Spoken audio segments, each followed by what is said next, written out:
Շնորհակալ եմ, որ եկաք տաղավար։ Պարոն Բազարյան, մի քանի հարցերի հետ կապված կլսենք ձեր տեսակետը։ Եվ այսպես,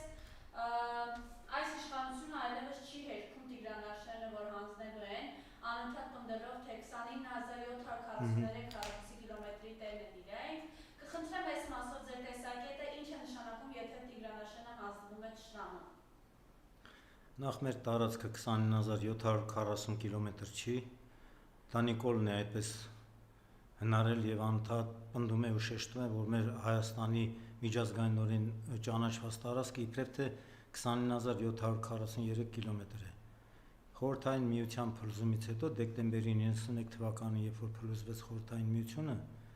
Հայաստանը անկախություն ձեռք բերեց։ Հայաստանի միջազգային ճանաչված տարածքը ուղիղ 29840 կիլոմետր էր, 29800։ Այդ շուրջ 60 քառակուսի կիլոմետր տարածքը ռազմավարական նշանակության բարձունքներ ու դիրքեր են, որտեղ 44 օրյա պատերազմի հետևանքով մեր պարտության արդյունքում թուրք զինվորականները, ադրբեջանցի զինվորականները եկել նստել են կրակի տակ պահելով մեր բնակավայրերն ու ճանապարհները։ Բայց իրենք ապնդում են, որ խաղաղություն են բերել, իրենց երեխաները ծնվել են խաղաղության պայմաններում, Ռուբեն Ռուբինյանն է ասում, եւ ամեն ինչ անում են, որ երեխաները ծնվեն ու մեծանան խաղաղ պայմաններում։ Բայց որքան երեխաներ չծնվեցին հենց այս իշխանության բերած պատերազմների հետևանքով, 4 պատերազմ։ Նախ ուզում եմ շեշտել, որ մինչև Նիկոլ Փաշինյանի եւ քաղաքացիական պայմանագիր կուսակցության իշխանության գալը Հայաստանում Ադրբեջանի հետ տիրում էր խաղաղություն, որևէ պատերազմ չկար։ Ընդհանրապես 16 թվականին եղել է քարորյա կարճ պատերազմ հետախուզական, որը արագ ավարտվել է։ Նիկոլ Փաշինյանը իր թիմակիցներով եկավ իշխանության 1918 թվականի գարնանը, արդեն 2020 թվականի սեպտեմբերին սկսվեց այդ պատերազմը, իր ասած աղետալի պատերազմը։ Այդ պատերազմում 44 օրյա մենք ծանր պարտություն կրեցինք, որովհետև հայկական զինված ուժերի գլխավոր հրամանատար էր հանդիսանում Նիկոլ Փաշինյանը, ով չի ծառայել բանակում եւ իր թիմակիցներից նաեւ շատերը չեն ծառայել բանակում, ու Նիկոլը եւ իր թիմակիցները գաղափար չունեն ոչ բանակից, ոչ էլ պատերազմից։ Ու այդ պատերազմում մենք ցավոք սրտի կրեցինք ծանր պարտություն, մենք կորցրեցինք Արցախը ամբողջությամբ, Հայաստանի տարածքից ավելի քան 200 քառակուսի կիլոմետր տարածք եւ ռազմավարական նշանակության դիրքեր եւ բարձունքներ, բացի դրանից 5000 հոգի երիտասարդ զինվորներ, սպաներ եւ ազատամարտիկներ զոհվեցին այդ պատերազմի ընթացքում, հաղթած երկրից մենք դարձանք պարտված պետություն եւ Հայաստանը այսօր ըստ Նիկոլ Փաշինյանի իր մեջ ներառում է ընդամենը 29743 կիլոմետր տարածք եւ այդ Հայաստանի քարտեզը կրծքներին փակցրած նրանք ամենտեղ հանդես են գալիս հանդիպումներում միջազգային եւ այլն եւ մեր ժողովրդին անդադ վախեցնում են նոր պատերազմի վտանգով։ Նիկոլը հայտարարեց, եթե այս տարվա ազգային ժողովի ընտրություններում ԿՊ-ն չվերցնի սահմանադրական մեծամասնություն կամ ընդդիմությունը հաղթի, ապա սեպտեմբերին սկսվելու է պատերազմ, աղետալի պատերազմ։ Նա վախեցնում էր մեր ժողովրդին նոր պատերազմով։ Նորից եմ կրկնում, սիրելի հայրենակիցներ, Նիկոլն է բերել պատերազմ, 3 պատերազմ է բերել մեր գլխին։ Նրանք են Հայաստանը դարձրել թուրքական, այսպես կոչված վիլայետ, դա են ուզում դարձնել, արդեն թուրքերը լցվում են Հայաստան։ 300,000 ադրբեջանցիներ պետք է գան Հայաստան, մենք պետք է նրանց տրամադրենք այսպես կոչված անկլավները, փոխանցենք այսինքն նրանց վերադարձնենք այսպես կոչված անկլավները, ադրբեջանա-թուրքական ալյանսին տրամադրենք Զանգեզուրի միջանցքը, թրիպ կոչվածը, որտեղ պետք է իբրև թե լինեն ամերիկյան ներդրումներ եւ ամերիկյան զինվորներ, մենք դառնում ենք երկու համաշխարհային մեծ բլոկների կիզման կետ ենք դառնում։ Ռուսաստանի Դաշնությունը իր դաշնակիցներով Չինաստան, Հնդկաստան, Իրան եւ բնականաբար հապկի երկրները ու ՆԱՏՕ-ի տերությունները, արևմտյան պետությունները, ՆԱՏՕ-ի դաշնակիցը մեր տերիտորիայում Թուրքիան է։ Թուրքական բանակը կմտնի Հայաստան ՆԱՏՕ-ի համազգեստով, եթե նման իրավիճակ ստեղծվի։ Դրա համար մեր պետության ու մեր ժողովրդի առջև ծառացած խնդիրները լուծելու համար հարկավոր է ազատվել գործող ապազգային թրքամետ իշխանություններից։ Ես շատ եմ ափսոսում, որ ընդդիմադիր քաղաքական ուժերը գնացին ընտրությունների։ Մենք բազմիցս հայոց աշխարհազոր ռազմաքաղաքական միավորումը հանդես է եկել հայտարարությամբ, որ մինչև գարնան վերջ պետք էր ամբողջ Հայաստանով մեկ ոտքի անել մեր ժողովրդին եւ կազմակերպել աննազանդություն գործող ապազգային թրքամետ իշխանություններին։ Դա չարեցին, գնացին ընտրությունների։ Մենք հանդես եկանք հայտարարությունով հայոց աշխարհազորը հասարակական կազմակերպությունը իր մեջ ներառում է ազատամարտիկների եւ պայստազորի զինվորականների։ Մենք հայտարարությամբ հանդես եկանք, որ հունիսի 7-ին սպասվող խորհրդարանական ընտրություններում աջակցելու ենք ուժեղ Հայաստան կուսակցությանը, առանց որևէ նախապայմանի, առանց որևէ առաջարկի ցուցակի մեջ ընդգրկվելու կամ պատգամավոր դառնալու, ուրեմն նման առաջարկ մեր կողմից չի եղել։ Մեր երկու անգամ նրանց հանդիպեցինք, առաջարկեցինք ստորագրել համագործակցության հուշագիր, որ մենք աջակցենք, որպեսզի ամբողջ Հայաստանով մեկ Աշոտскից մինչև Սյունիք ունենք մարտական ու մարզական ընկերներ, Բայց հիմա արդեն իրողություն է, պարոն Բազյան, հիմա ազգային ժողովը կա եւ պայքարը պետք է շարունակվի, ազգային ժողովն ու փողոցը երբեք իրար չեն խանգարում։ Բայց մենք դրա փոխարեն հիմա այսինքն տեսնում եք ինչ են անում ԿՊԱ-ականներ, ասում են եկեք զրոյական կետից սկսենք, բարեպաշտության, այսպես ասենք, ոլորտ կա, բայց նույն օրը հայտարարում որ վենդետա է լինելու։ Խնդրեմ ես ասեմ, եւ ճիշտ ասացի, վենդետան երբեք միակողմանի չի լինում, երբ որ իրենք այսպիսի հայտարարություններ են անում։ Նախ ուզում եմ նորից հիշեցնել, որ ընտրություններից 3 ամիս առաջ քաղաքացիական պայմանագիրը արդեն սկսել էր քարոզարշավը խախտելով մեր ընտրական օրենսգիրքը։ Դրանից զատ ապրիլից բարձրացրեցին մինիմալ թոշակները 10,000 դրամով։ Հիշեցնեմ, որ անցյալ տարի Նիկոլ Փաշինյանը հայտարարում էր թոշակառուների թոշակը 10,000 դրամով, 15,000 դրամով ավելացնես, որ իմաստ չունի, միևնույն է նրանք փողը ծախսելու ձևը չգիտեն։ Այսինքն ԿՊԱ-ականները փողը ծախսելու ձևը շատ լավ գիտեն։ Պետբյուջեից միլիարդավոր գումարներ են դուրս գրում եւ տարին մի քանի անգամ ամեն մեկին մի քանի միլիոն կամ տասնյակ միլիոնով պարգևավճարներ են բաժանել իրենց։ Սա մեկ։ Մենք արդեն գիտենք, որ Հայկ Կոնջորյանի կինը, ԿՊԱ-ական պատգամավորի կինը, Հայկոստում $10,000 աշխատավարձով տնօրեն է նստած։ Խնդրեմ այս մասով ձեր տեսակետը կոռուպցիան Ես նախ ավարտեմ, ուրեմն թոշակները բարձրացեցին, իրենց կողմը գրավելով թոշակառուներին 10,000 դրամով բարձրացեցին թոշակները, բայց իրենց աշխատավարձերը ամեն մեկը 1,5 միլիոն, 1 միլիոն, բացի մեկ աշխատավարձից տարին մի քանի անգամ արդեն ասացի, իրենց դուրս են գրում եւ տալիս են պարգևավճարներ։ Դրանից զատ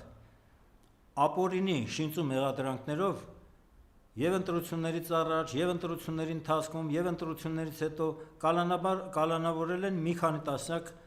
մեր Հայաստանի քաղաքացիներին։ Անմեղ մարդկանց շինծու մեղադրանքներին նրանց վրա հորինել եւ տարել կալանավորել են։ Այո, մարդկանց տարել կալանավորել են։ Հաջորդը ընտրակեղծիքների մասով, բացի այն, որ մի քանի տասնյակ մարդու ապօրինաբար կալանավորել են ընդդիմադիր խոշոր գործիչների, ես չթվարկեմ անունազգանները հանրությանը հայտնի են։ Ընտրությունների ընթացքում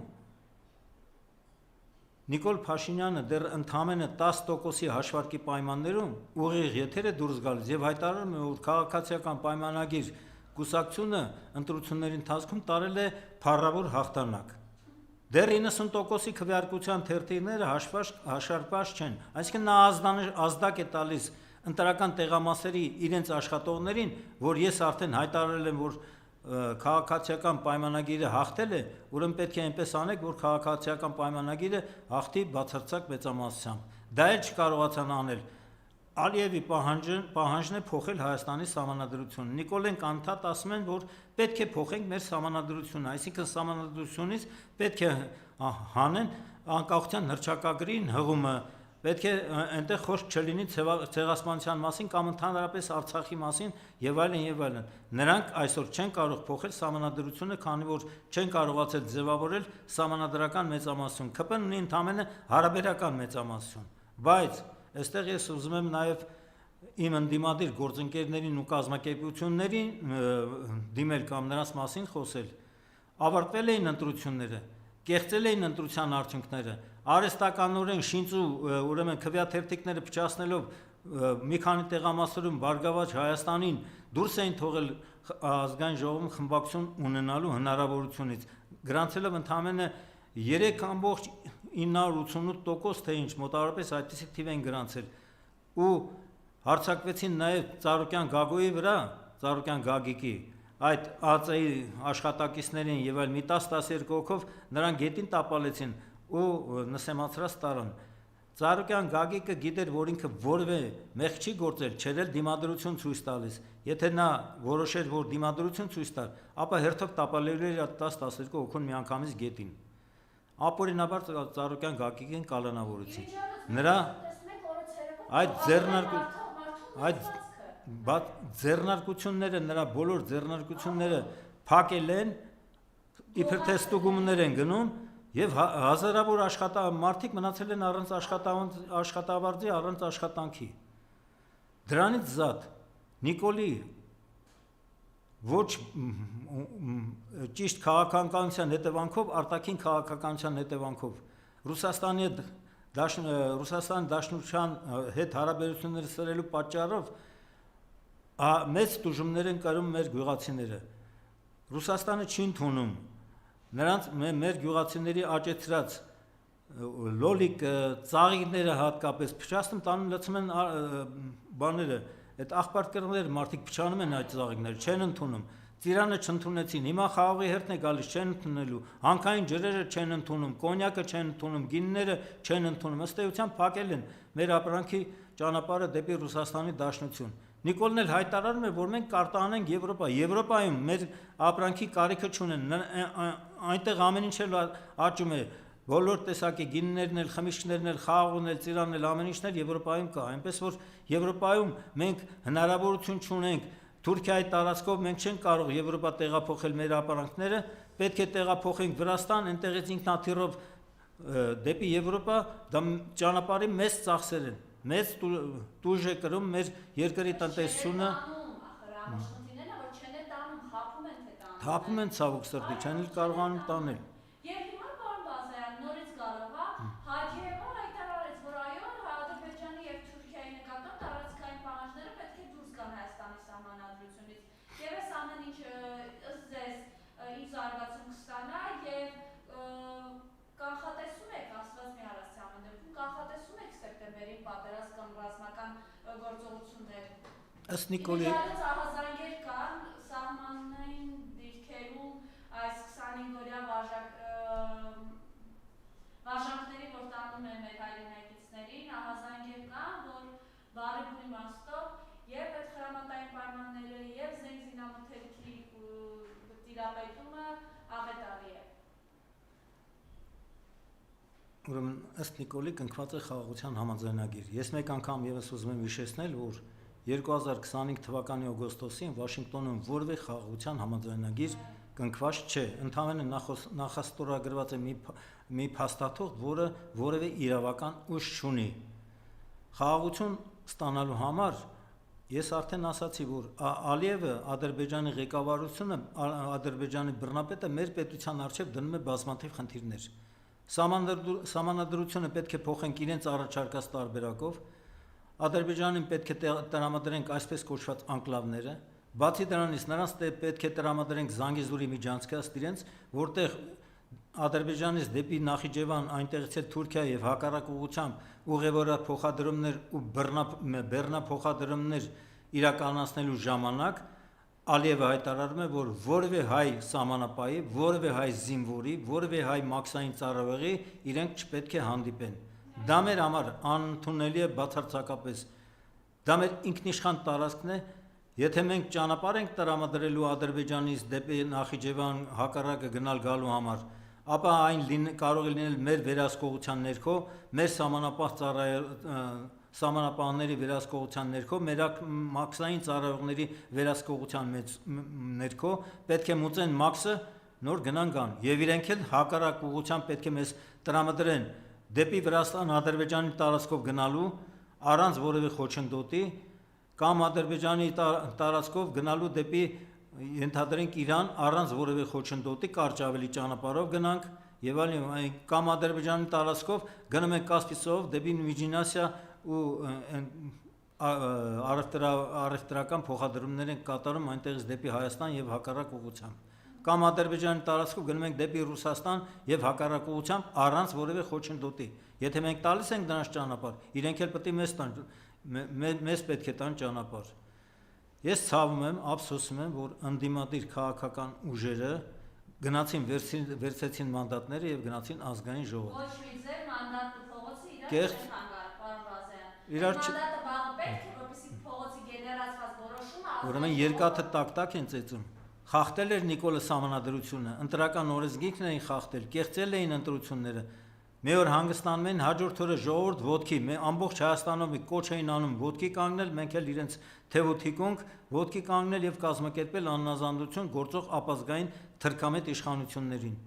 Պարտադրել Նիկոլ Փաշինյանի ու իր կառավարության հերացումն ու նորընտիր ազգային ժողովի լուծարումը։ ամեն բարի դա կարող է Դա չարեցին, հիմա անցել է, հիմա գնում են ազգային ժողովի նիստերը, արդեն նախագահները ազգային ժողովի տեղականներ եւ այլն ընտրվել են, Նիկոլը բնականաբար վարչապետ եւ ընդդիմությունից մեկ փոխնախագահ ազգային ժողովի ընտրվել է Արամ Վարդևանյանը ու հանձնաժողովների նախագահներ ընտրելուց հետո գնալու են արձակուրդ սեպտեմբերին նոր սկսվելու է նորընտիր ազգային ժողովի նստաշրջանը։ Ժամանակը ցույց կտա ինչ վարկագիծ կդրսևորեն ընդդիմադիր գործիչներ ազգային ժողովում եւ ինչպիսի քաղաքականություն կիրականացնեն իրենց իշխանությունը երկարաձգած Նիկոլ Փաշինյանի թիմակիցները։ շնորհակալություն։ Շնորհակալ եմ հրավերի համար։